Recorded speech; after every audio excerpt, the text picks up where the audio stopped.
Staffy, we got 5 on it, baby. The shackles are off. The shackles are off. Listen, I'm not gonna do too much out of this game. So I can dance. I just want to praise you. Hey, I got 5 on it. All right, listen. Oh, go on, Staffy. Go ahead. Continue. Listen, I'm not gonna make too much of it because it's Leicester.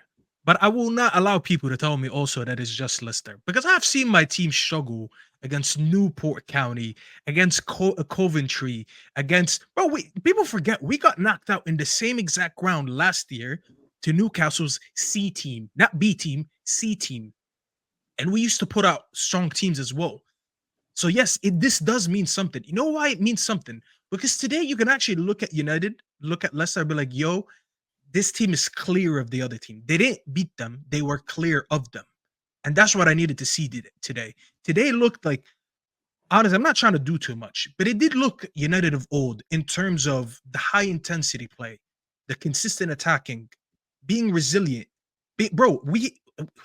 Except for maybe the start of the second half, we really had our foot on their necks for the 90 minutes.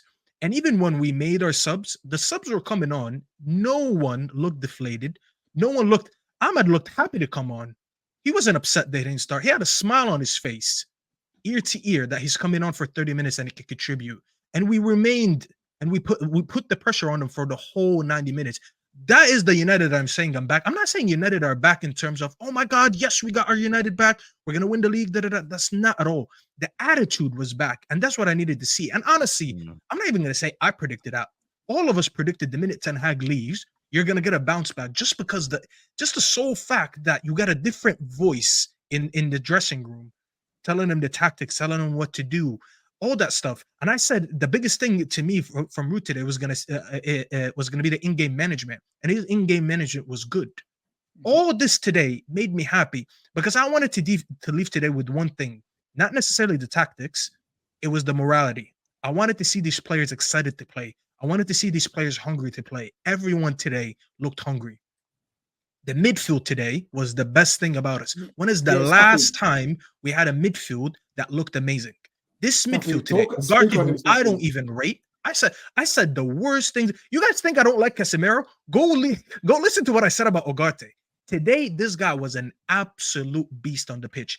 And I said, if we are ever to get some use out of this guy, we have to dedicate him the way Chelsea used to dedicate N'Golo Kante. Today, I'm not saying by any means is he N'Golo Kante quality. The fact that he was everywhere on the pitch, pressing everywhere, always on time for the press. The counter press looked amazing. The interceptions that he made, the tackles that he made, that midfield today was absolutely monstrous. And Casemiro, I understand what people say. Oh, apologize to him. Oh, what you say about Casemiro? What are you saying now? Bro, I swear, at this point, I'm sure Casemiro saw my videos. Because the fact that everyone, I swear, when Casemiro scores, everyone comes to my chat. I had people saying Rance said hi. I'm like, even Rance has receipts on me talking about Casemiro. Guess what? He did what he did best, which is playing the 8. The guy is an absolute monster when it comes to being in the box.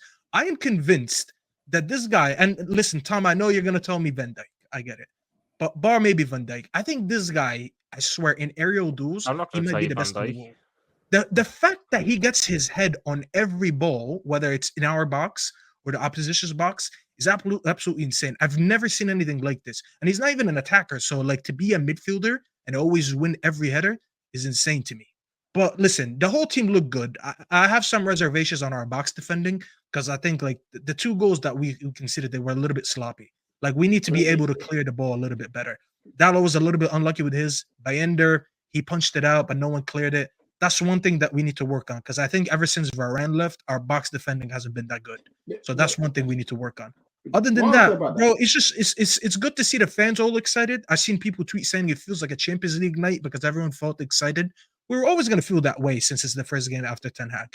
But listen, there's a lot to take from today going into the game on Sunday because there's a reason why Chelsea haven't beaten us for 11 years at home. Can I be Ria Ferdinand? I'm just saying, bro, listen, there's a reason why you guys haven't beat us for 11 years at home. And I'm not going to lie, and I'll tell you from now, it's about to be 12 years. That's all I needed to see to know that you guys are not beating us on Sunday. Yeah. And we'll talk about it more on Straight Facts on Friday. But I'm telling you from now, what I saw today from the fans, from the players, from Rude, from everything, it's about to be 12 12 years, bro. I am going to go to you, KJ, but I know that Sard's got. How are you feeling after United win tonight? Good, refreshed. Like Saki said, the shackles are off. A bit of freedom from Ten Hag's. It's like Ollie's back, isn't it? It's like Ollie's back. All the reactions I've seen, it's like when Ollie beat Cardiff in that first game. You know what? Yeah, to be fair, Ollie's beating of Cardiff was, I think, a lot more fun because of like just who scored and how we scored and some of the goals we scored. Actually, very similar. I saw Casemiro smack one in from about 35 yards. That goal was I thought that goal was going to go over. I just sat there, it's like, oh crap, it went in. It was a flipping wild one. And then, funny enough, we scored a free kick like in the Ollie game as well. But no, it was a brilliant scoreline, something we needed to see. I'm very happy for Ruud because if he had lost this game, the banter's coming out, people are coming after him.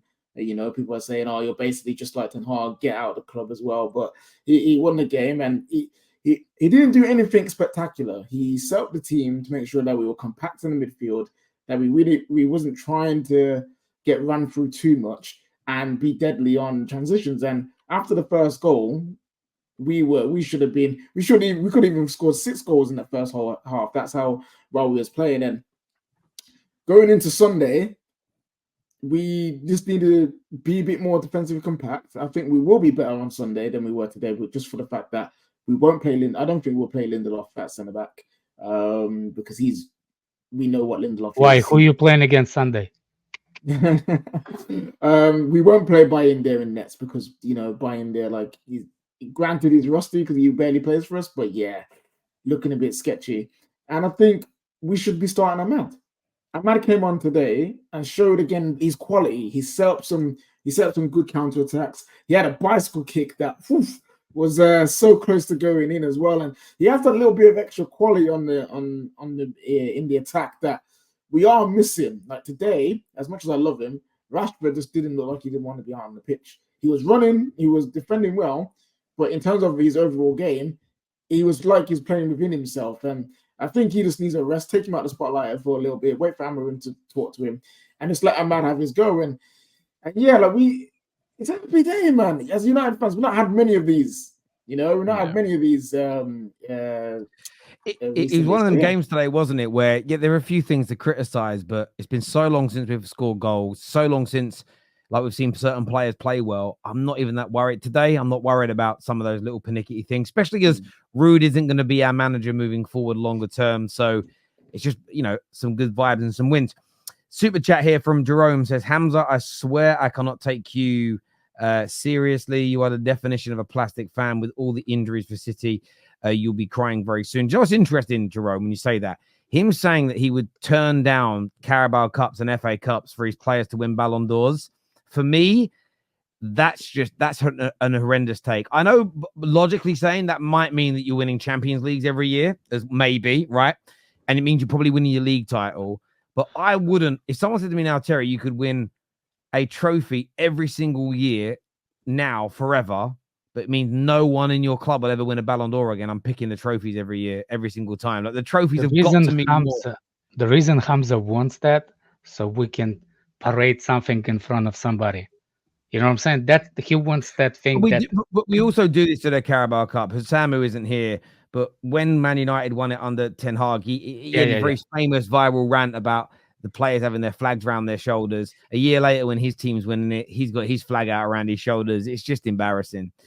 Oh crap, United with the new manager bounce. I don't like this draw, but if we beat United, then we are winning this. You might do. Yeah. Tottenham. Was that a Tottenham fan? Yeah. Big respect to Newcastle for putting 2 past the Monaco disaster brothers.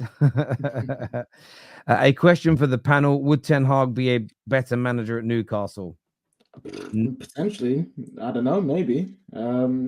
At this point, no. I think he's too scarred from United. If this was Ten Hag going leave to the Prem beforehand, leave the Prem, then maybe. But right now, he's too much damaged goods in the Premier League. What this says here? Spade.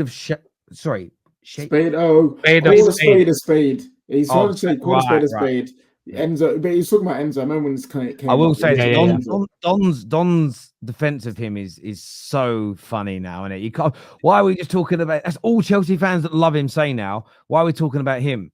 I mean, you've got to remember, Don's a guy that told me on the squad about 9 months ago, he is the makings of a bona fide Chelsea player. He now says he can't even get into his first team. So again, he's a Chelsea fringe player. Like, it's crazy. Terry, that's one of the later things he said on Fernandes. That man said that Pep Guardiola would drop Bernardo Silva out of his Man City team to play Enzo Fernandes. And build around, was it him that said build around him? And build around him alongside Rodri. Yeah. And Don's just got to admit, I was wrong. But the fact that why was he so bad in the first half? Oh, I've got to praise Newcastle, man. The man's shameless. I love it though. Why were Neto, Jackson, Reece, Gusto, Fofana, Caicedo, Lavia not even on the bench? Why didn't he bring on Palmer, Colwell, and Carney?